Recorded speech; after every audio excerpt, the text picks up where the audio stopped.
Gurur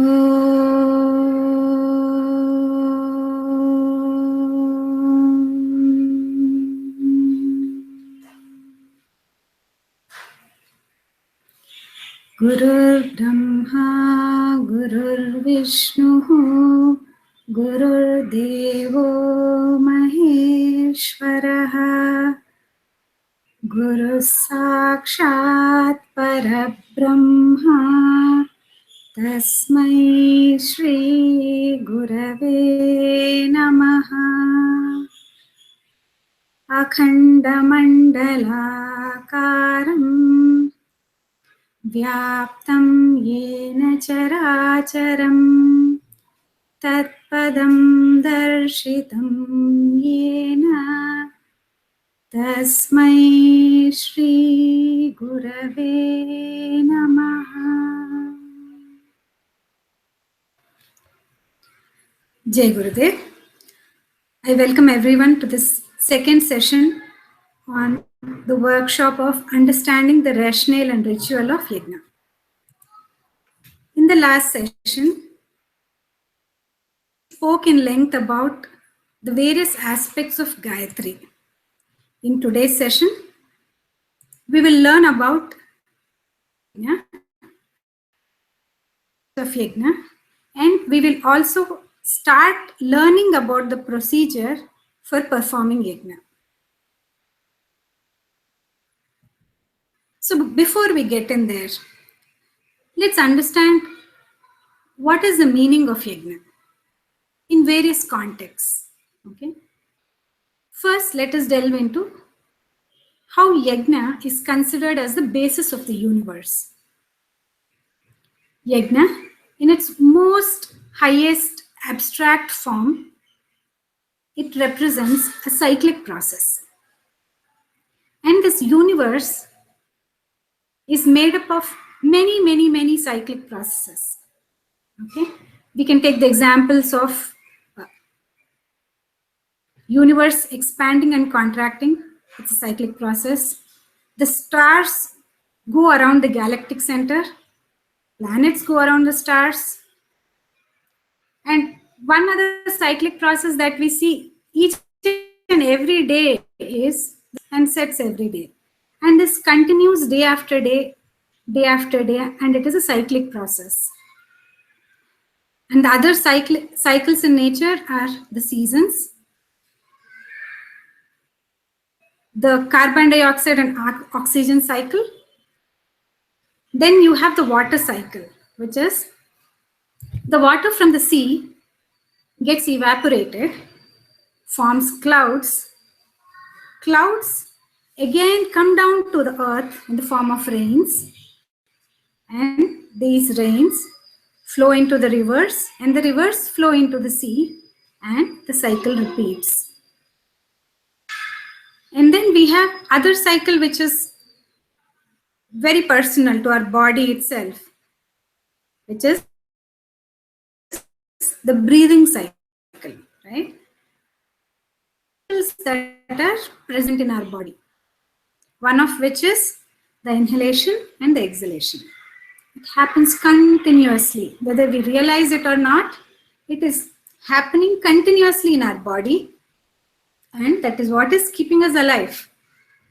And you have the blood circulating within the body. It is all these cyclic processes that help maintain and sustain the universe. Okay, that is why, in a very broad sense, of aligning with those universal cyclic processes. Okay.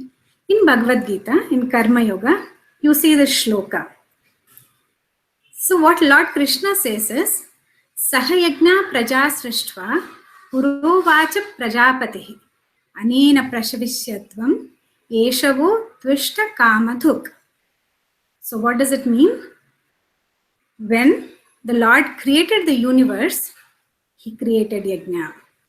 He created this universe to be sustained by Yagna. And he says, this Yagna is the method for realizing or fulfilling any of your desires. That is what is meant by kama dukh. So you might have any desire, and the medium of fulfilling that desire is through the process of yagna, through the process of maintaining these cyclic processes. So this, in the most broad sense, is what yagna is, and this is why yagna is said to be the basis of the universe. Now, let's understand why this yagna is required in today's time. So, why is it? What is the context for performing yagna in today's context? And how is it going to solve the problems and the challenges that we face today? So, if we can boil down that humanity is facing today and come up with a solution for it, there are 3 basic steps which help us solve any problem that the humanity is facing. First one is, all of us, the individuals, should strengthen their positive qualities. All of us have positive qualities, and there are some negative qualities as well. So, the first step to solving any problem is to make those positive qualities higher and higher in number and also more strong. While making those positive qualities enhanced, you should work towards uprooting the negative tendencies. Okay, that is the first step for solving any problem. And the next step is, all such individuals, the strong individuals with great many positive qualities, should come together. Just a single person cannot create a revolution. It is a collective process. So all these individuals should come together. That is the second step. Now, there are strong individuals. They've come together. What should they do next to solve a problem? They should offer their resources in terms of money, talent, and time for the betterment of society. So it is with these 3 steps that any problem, be it big or small, that we are facing today can be solved.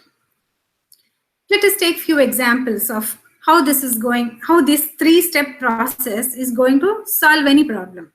So it could be as mammoth a movement as the Indian freedom movement, right? So India was under British rule, and there were few individuals who felt that no, this must change. We should be free. And those individuals kept increasing their desire to get freedom. And such individuals joined hands, and what did they do after that? They offered their resources, their strengths, so that India could achieve freedom. The same is the case if you take a more recent example of the LPG gas subsidy, right? So Prime Minister Narendra Modi gave a call for all empathetic people or the responsible citizens of our country to come forward and give up their subsidy for LPG. And such peoples, there were many such individuals, and they came together. And what did they do? They gave up the subsidy. And it led to millions of households who were hitherto not able to get access to LPG, gas, a safer method of cooking. So millions of people could get LPG connection, right? So if you look at individual level, everybody was just foregoing a small amount of money. But when those small amounts of money came together, people, it became a revolution. Same is the case if you look in the scientific world. Many of us must have heard about the Large Hadron Collider, right? This is a mammoth project. And it was not one country or few individuals that came together. The scientific community from different countries came together into building this collider. And they worked together not for one day, not for a month, not for a year. They have been working together harmoniously for many decades for LHC to be a reality today. And it is helping the society. It is helping us understand about the secrets of the universe. So there are innumerable such examples from different fields of life, the political field, the social field, the scientific field. We took an example of each one of them. And all these seemingly big problems can be solved by these 3 steps. Now let's see how Yagna has been described in our scriptures. Yagna also surprisingly comprises of 3 steps. It is Deva Pujan. What does Deva Pujan mean? That you are worshipping a Devata. But what is Devata? Devata is a divine quality. Each Devata represents a positive quality that is present, inherent within all of us. So, and Pujan means worshipping. So, who do you worship? Who do you respect? So, whenever you say worshipping or respecting, it means that you are imbibing those divine qualities. You have great respect for them, and hence you are developing them day after day. So, that is the first step of Yagna, Deva Pujan. And does it have a striking resemblance to the first step that we have mentioned in the discussion above? So when we say individuals strengthen their positive qualities, you can understand these positive qualities as Devatas. Deva Pujan is same as developing positive qualities. The next step of Yagna is Sangatikaran. Sangatikaran itself means in Sanskrita coming together. And this is precisely the second step that we have mentioned as the second step for solving problems being faced by us. And the third step is called Dana. Dana means charity, to offer.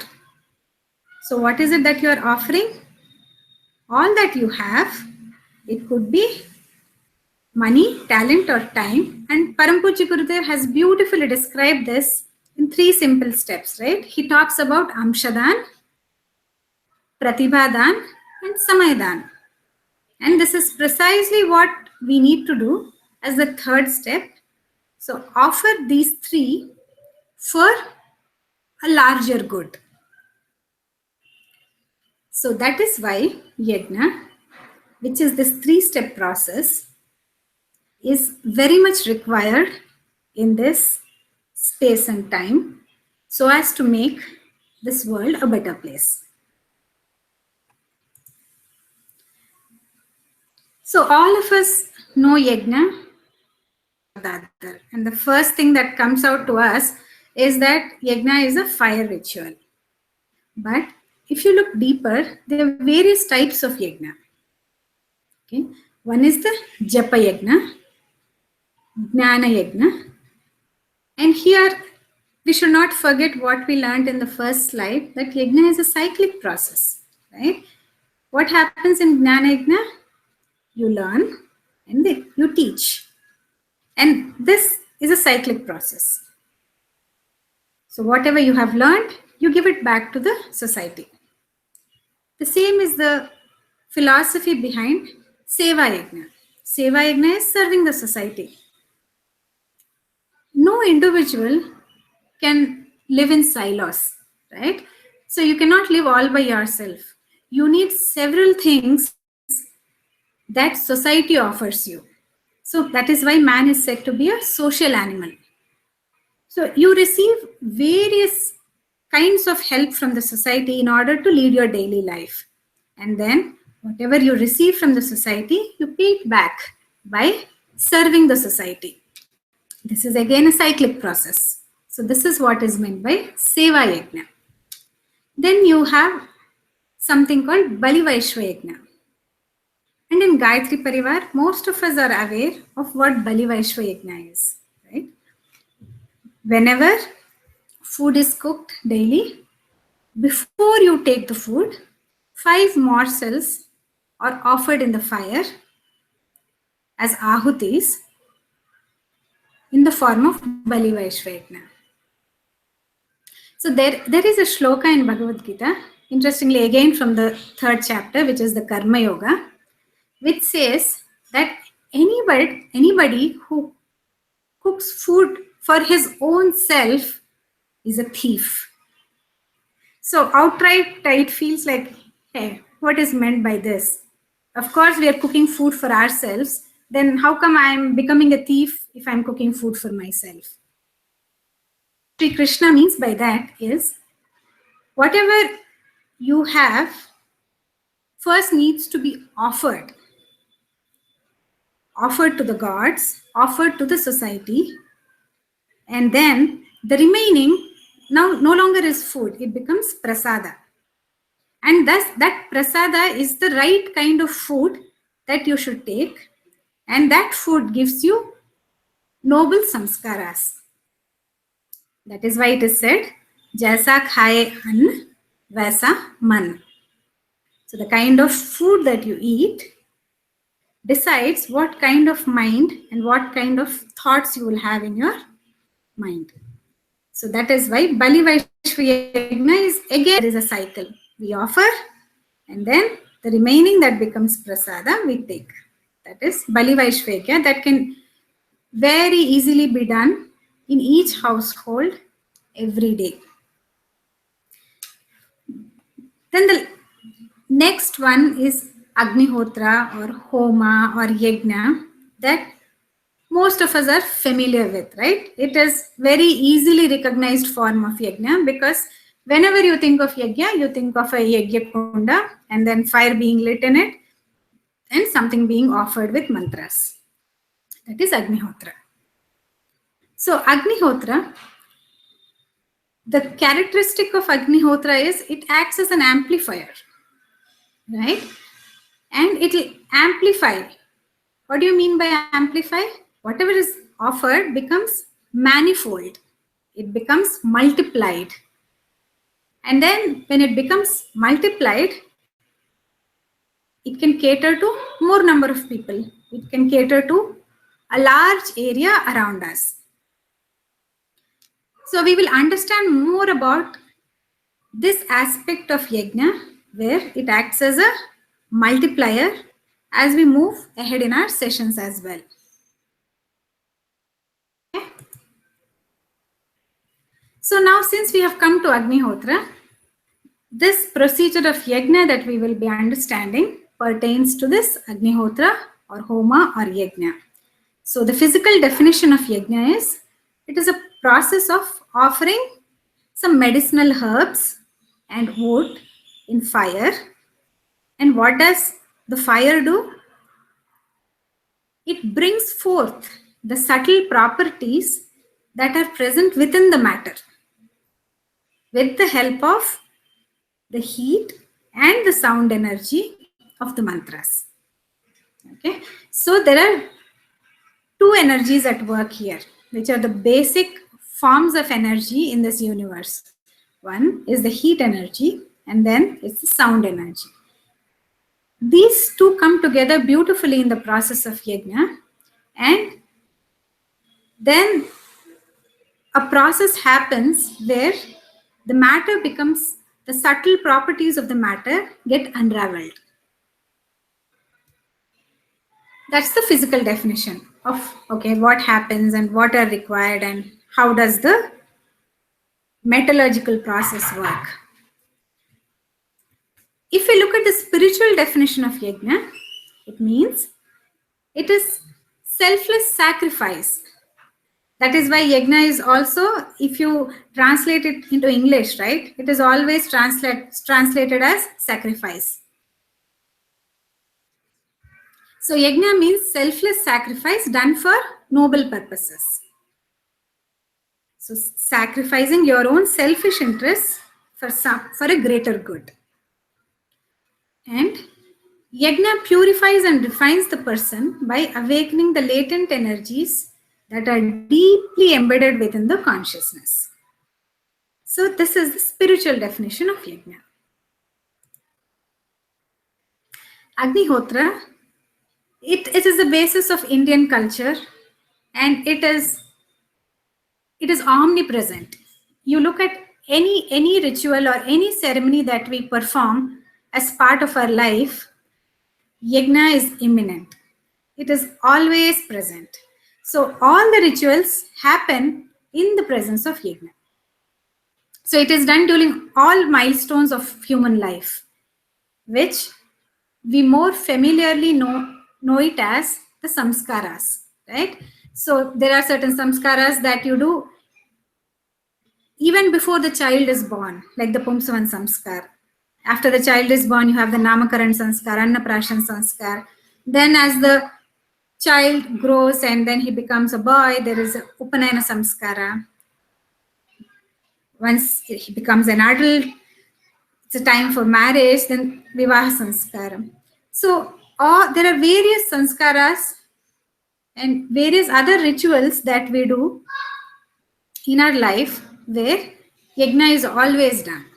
Okay. So that is why it is called as the basis for Indian culture. Many benefits of yagna. So let us discuss it at various levels. Okay. Let's first see what are the benefits of yagna at an individual level. So Agnihotra is a healing process. So it works on the principle of when you heal the healed atmosphere will heal you. So the physical benefits of yagna are, it purifies your blood, it renews your brain cells, it prevents the growth of pathogenic elements, the disease-causing elements in your surroundings, and it revitalizes your skin, boosts your immune system, and it is a cure for many kinds of mental disorders, starting from depression, stress, psychosomatic diseases, insomnia, you're not able to sleep, you're agitated. Yagna has a very calming effect on your mind. There are so many benefits that I cannot list them in this one slide, which is why I have given this reference to a beautiful book called Integrated Science of Yagna. So it is found in our website, and you should take the time and go through all the benefits that are listed in that book. Now, when we move up from the individual level and look at the environment, okay, does yagna affect the environment? If so, in what way? So there have been many research studies that have been conducted by Gayatri Parivar and many other organizations like SVyasa in Bangalore to prove the efficacy of yagna on environment. So there are experimental studies that prove that whenever yagna is performed, there is a marked decrease in the number of bacteria, fungi, insects, and pests in the surrounding environment. There is decrease in pollution, where the harmful gases in the atmosphere are removed when you perform yagna. The other important thing that yagna does is it showers parjanya. Many of you might have heard about parjanya, right? But parjanya is a very important thing that is generated by yagna, which increases the level of prana in the air. So whenever there is rain, this parjanya also comes down to the earth and then it increases the potency of soil. So that is why Parjanya is always understood as fertility, right? It increases the fertility. So the unique combination of the mantra shakti and the medicinal herbs that are offered in the yajna create fumes that go up in the atmosphere into the clouds, and when the clouds rain back, this Parjanya Shakti gets into the soil. So in this Parjanya has the ability to increase your vital energy. And this vital energy gets passed on to us through the crops that are grown in that soil. So when we eat those fruits and vegetables that are energized by this Parjanya, it is a source of very good health and gives resistance to many diseases. Even the ash, the bhasma from the yajna, works as a very effective fertilizer.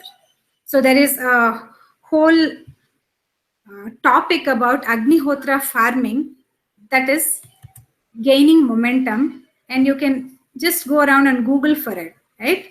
Like Homa therapy, Agnihotra farming. You can see that people are getting to know of these benefits of yajna and are adopting these techniques for increasing the produce, for increasing the quality of produce, and thereby creating a crop that provides health to everyone. And this effect of yajna, when it is performed in large numbers, right? So when you do a yajna with one yajna kundi, it has a certain level of radius where it passes on its effect. So for example, if you do with one yajna kunda, you are energizing the atmosphere of your entire house. You might be the only person doing yajna, but all those in your family are also reaping the benefits of yajna because they are inhaling the fumes. And the subtle atmosphere of your house will be transformed. But when you do yajna in large numbers, say you are performing yajna with 108 kundis, then the spread of this effect of yajna is much more. It has been seen that it can have its positive influence to up to 2-kilometer radius from where the yajna has been performed. And that effect lasts for until a week after yajna has been completed. So that is the widespread effect of yajna. So is it just the spiritualists or the religious people who have faith in yajna that are coming up with these benefits? No, there are many testimonials from scientists all over the world who acknowledge that yajna is very beneficial. So there is one Dr. Hafkin who says that mixing ghee and sugar and burning them creates smoke which kills the germs of certain diseases. And there are some secretions that take place in the glands related to the windpipe which fill our heart with and mind with pleasure. So that is why there is an effect of mood elevation whenever you perform an yajna, right? You feel more energized, you feel more enthusiastic. That is because of these secretions that are elevating your mood. There is a Russian scientist who has remarked saying that whenever cow's milk contains great power of protection from atomic radiations, and houses having cow dung covered floors enjoy complete protection from atomic radiations. So in yajna, we use cow's ghee, right? So if cow's ghee is put in yajna fire, it fumes lessen the effect of atomic radiation to a great extent. So when we live in a world which is mired by all kinds of pollution, so This process of yagya reduces the pollution of both poisonous gases as well as atomic radiation. Now, let us combine these two topics that we have understood so far. In the last session, we understood about Gayatri. Today, we spent some time understanding the various aspects of Yagna. Now, when we combine these two, which is what we are going to learn in the following sessions, we are going to learn about Gayatri Yagya. So, why is that a powerful combination? So, we have learned that Gayatri is the Sadbuddhi and Yagna is the right actions. Right? So, the goal of awakening right intellect in people so that society becomes a better place is achieved through the process of Gayatri Yagna. You would have read in many stories or Puranas, you have heard stories where you say that, okay, Rakshasas are disturbing the Yagna, right? And then when the Yagna of Vishwamitra was disturbed, who was it who went to protect the Yagna? It was Lord Rama himself, the Avatara himself, who went to protect the Yagna. Now, in this context of what we have understood, we can now correlate the deeper meaning of this story from the Ramayana, right? So, Yagna, whenever there is a cyclic process that is sustaining the universe that gets disturbed, that force, that disturbing force is always named as the Rakshasa. Because whenever the balance in the universe is disturbed, that is the reason for problems and that is the reason for calamities. Level, if you have your breathing process that is not working right, it results in undesired effect of ill health, disease. And at an environment level, when this yagna, when the cyclic process is disturbed, it leads to things like ecological imbalance. It leads to various problems associated with disrupting of these cyclic processes. So that is why whenever you hear of a term Rakshasa, you have to understand that a disturber to Yagna, not just the fire ritual, but any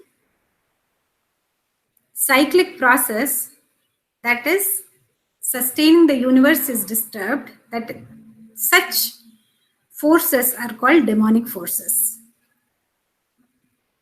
So Parampuji Gurudev formulated this Gayatri Yagna in a very simplified form so that all of us will be able to easily perform the Yagna.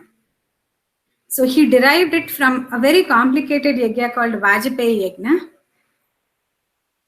And he has given it to us in various forms. One is the Gayatri Yagna, about which we will learn in great detail. Then the other form of Yagna is called Deepa Yagna. So wherein you don't even have to have the Yagya Kunda and maintain the fire, light the fire, have a facility to do that. Gurudev has simplified it. He says, okay, no need to have the Yagya Kunda, just light a lamp. Okay. And do with the same procedure, and that is as effective as the Gayatri Yagya, which is done with the Homa Kunda. The third one is called Yuga Yagya Paddhati, in which there are people who say that, okay, to learn these mantras and to utter them. I don't understand these Sanskrit mantras. Then Gurudev has given in Yuga Yagya Paddhati in the form of sutras, something that is very easily understandable without the Sanskrit mantras. So he has given us many different forms of yajna, each one more simplified than the previous one, so that we are able to make yajna as part of our life very easily.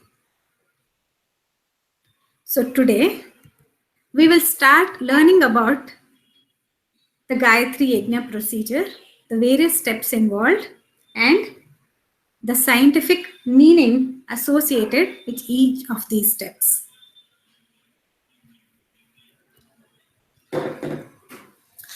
The first step is Guru Isha Vandana. So the first few steps that we will talk about are preparatory steps done even before the Yagya Karma Kanda begins. So these are the steps done by the Acharya. So whenever I say Acharya, it refers to the person who is conducting the Yagya. Okay, and whenever I use the word Yajman, it refers to the person who is performing the Yajna at the Homakunda. Right? So the first three steps are performed by the Acharya before the actual start of the Yajna itself. So let us understand what is meant by Guru Isha Vandana. So who is Guru? Guru is not a person. It is a consciousness. It is a form of the omniscient God. And that is why whenever you refer to a Guru, you call him as Guru Satta, the power of the Guru, which means to say that Guru is not a person living in a physical form. And whenever this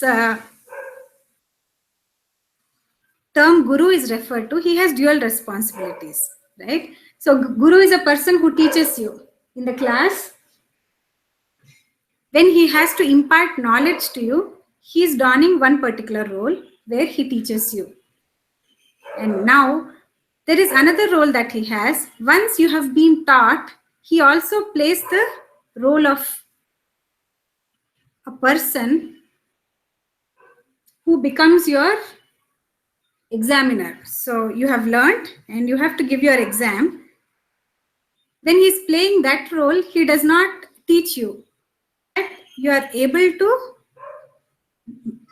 understand those principles and discharge them in your daily life during that examination. So the person who teaches you is the Guru, the person who ensures that whatever has been taught is being applied as per the laws and the rules. When he is following that role, he is called as God.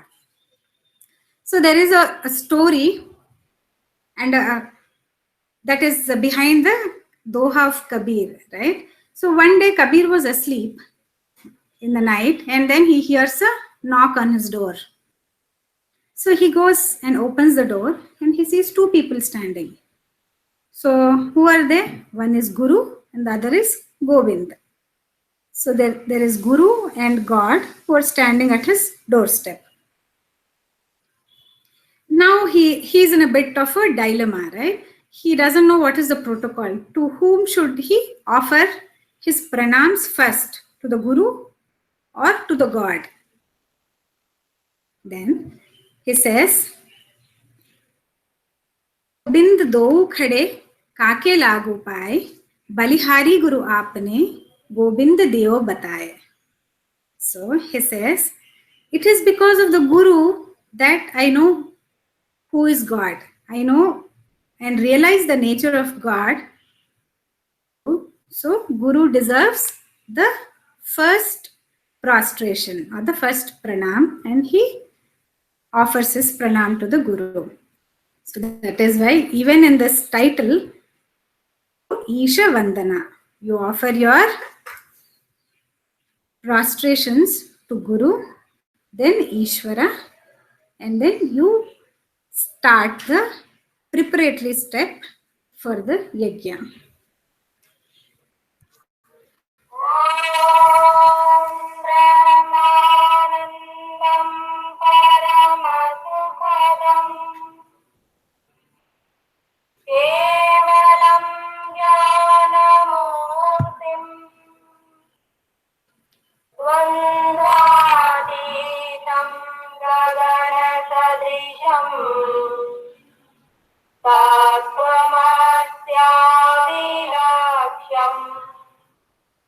एकं नित्यं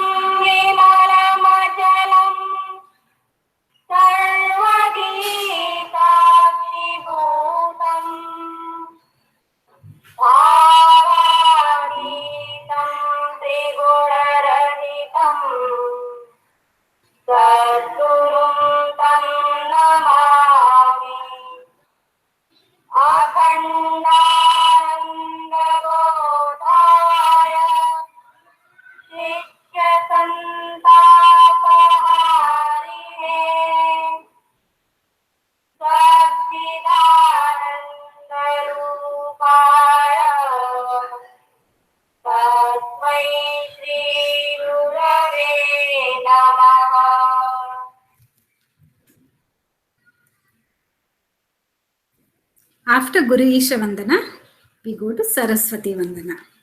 This is the second preparatory step done by the Acharya.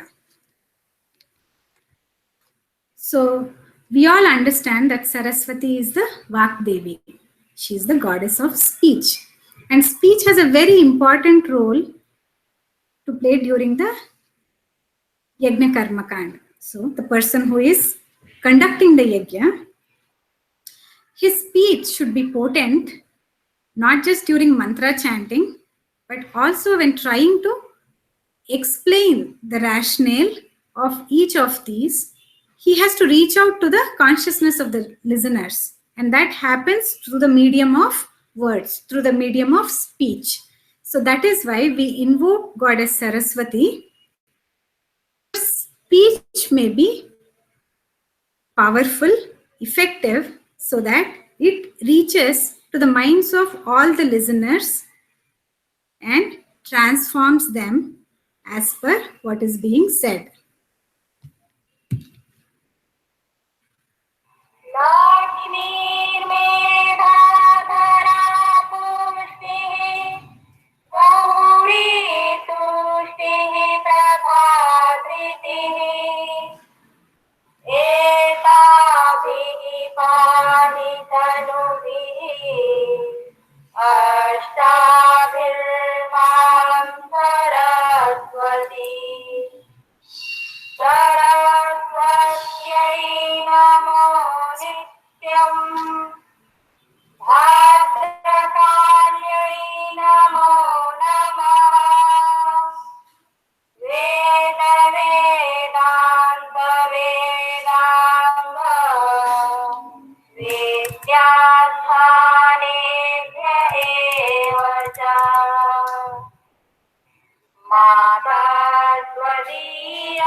After Saraswati Vandana is Vyasa Vandana.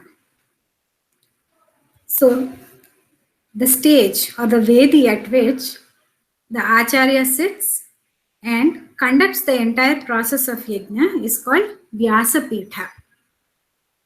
Before he commences, he offers his prayers to the Vyasa Pitha so that he might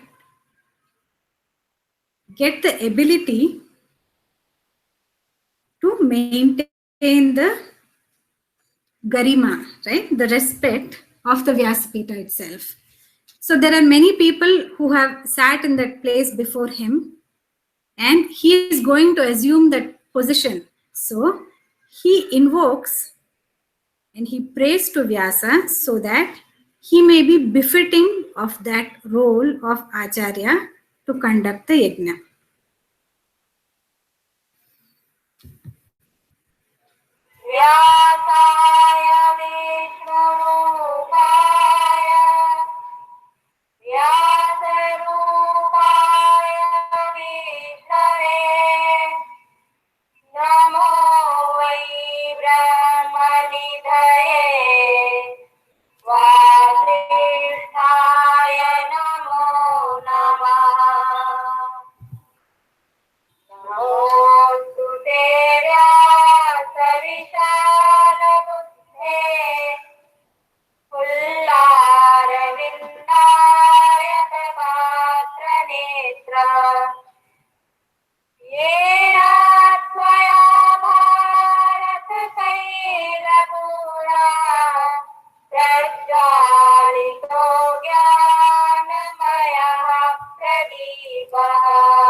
After Vyasa Vandana, you have the Sadhanaadi Pavitreekaranam.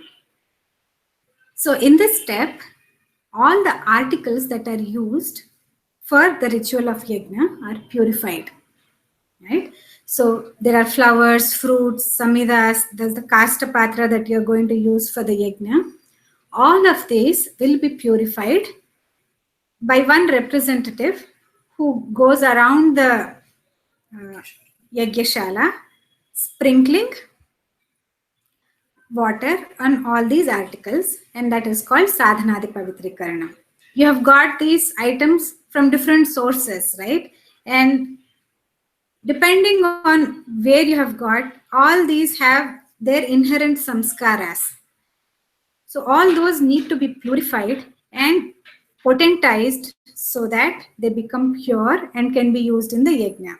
This is similar to the sterilization that is done to all the instruments, right? The surgical instruments, before they can be used in an operation, they get sterilized, they get purified. So it is that level of scientific experiment that we are going to perform through the process of yajna. And then the first step is to purify the instruments of yajna.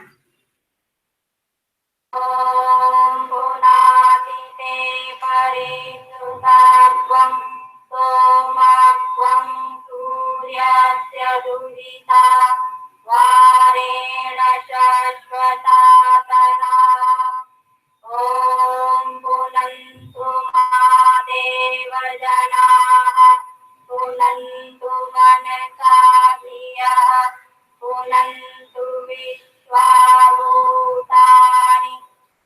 जातवेदः पुनीहिमा ॐ यत्ते पवित्रमर्षिषि अग्ने विततमन्तरा ब्रह्मतेन पुनातु मा पवमानसोऽध्यनः पवित्रेण विचर्षणिः यः भूता स पुनातु मा ॐ उभाभ्यां देव सवितः पवित्रेण करेण च मां पुनीः विश्वतः.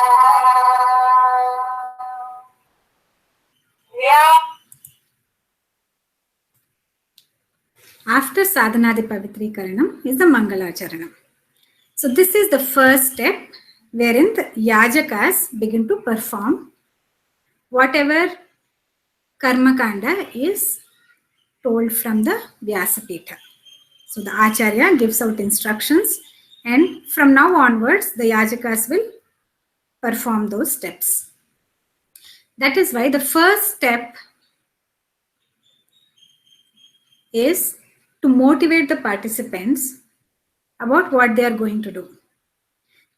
While some people would have very willingly and consciously come to take part in the yajna, some come and they are like the bystanders, right? So one person in your family is interested in going to the yajna, and then some other family members might get pulled along, right? So it is important for the Acharya to motivate the participants and let them know that all those present in the Yagyashala have not come there by chance.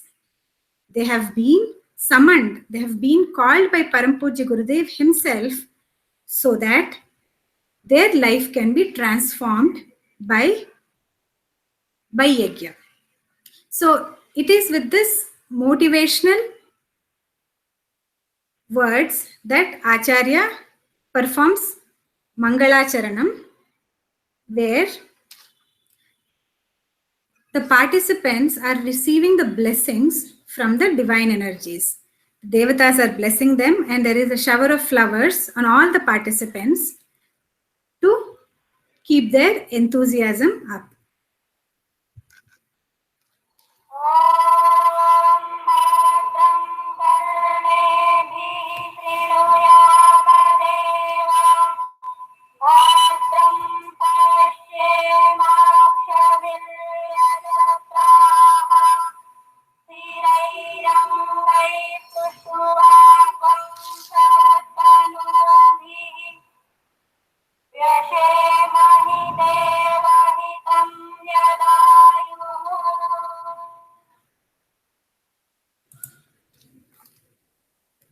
after Mangalacharanam is Pavitreekaranam. There are two types of purities. One is the external purity and the other one is the internal purity.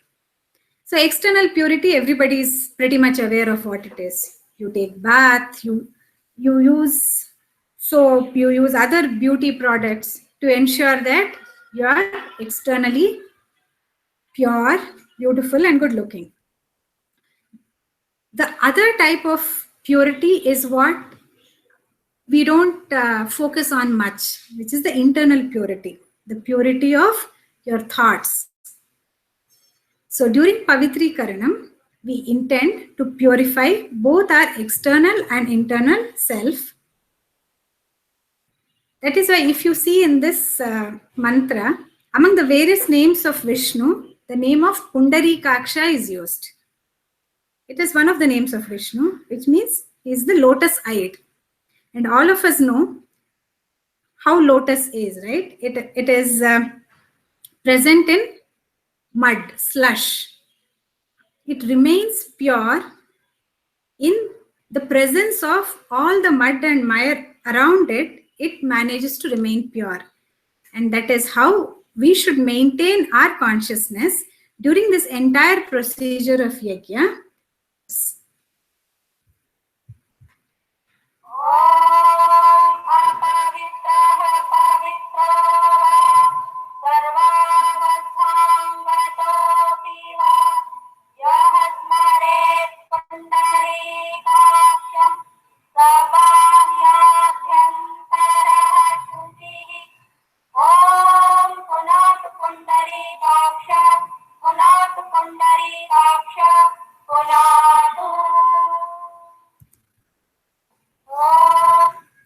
Next is Achamanam. So Achamanam is the secret to accomplishing any task in life, because through Achamanam, we obtain Trikarana Shuddhi. What does that mean? It means we align our thoughts, emotions and actions in one line. So whenever you have to perform any task, it is important that your thoughts, emotions and actions are aligned. Only when they are aligned, when they move in the same direction, can you accomplish a task. So it could be that you want to watch the Bahubali movie, right? So the first a thought comes in your mind, okay, Bahubali has released, and then I should go watch. So that is the desire. So you have the desire, the emotion. So you know of the release date, you know which theater it is being played, you have a desire to watch. But if you do not act on that desire and go purchase a ticket and then go to the movie at that designated time, your task of watching the movie is not accomplished. So this combination of thought, emotion and action applies in each and every activity of your life, small or big. Aligning of these three things is done through Achaman. So you can easily remember these three using TEA. All of us drink tea in the morning, right? So along with drinking tea, we also should remember that we need to align our thoughts, emotions and actions. That is done during Achamana.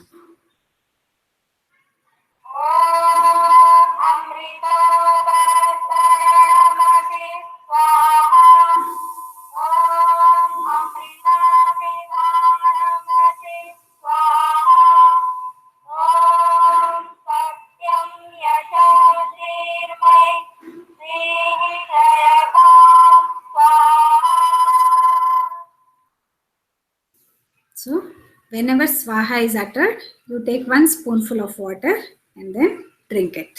So with these 3 mantras, you take in 3 spoonfuls of water while remembering that you are doing it to align your thought, emotion and action.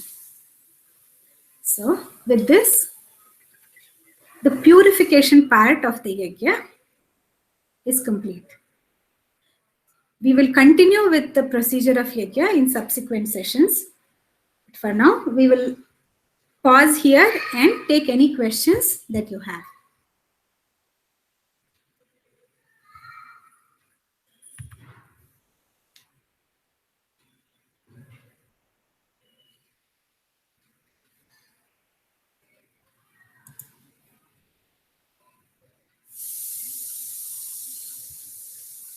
So we have few minutes where we will take any questions that anybody might have.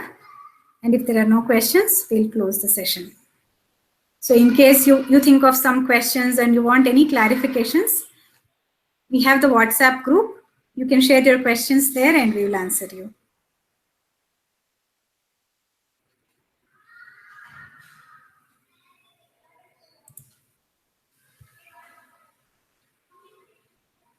Jai Gurudev.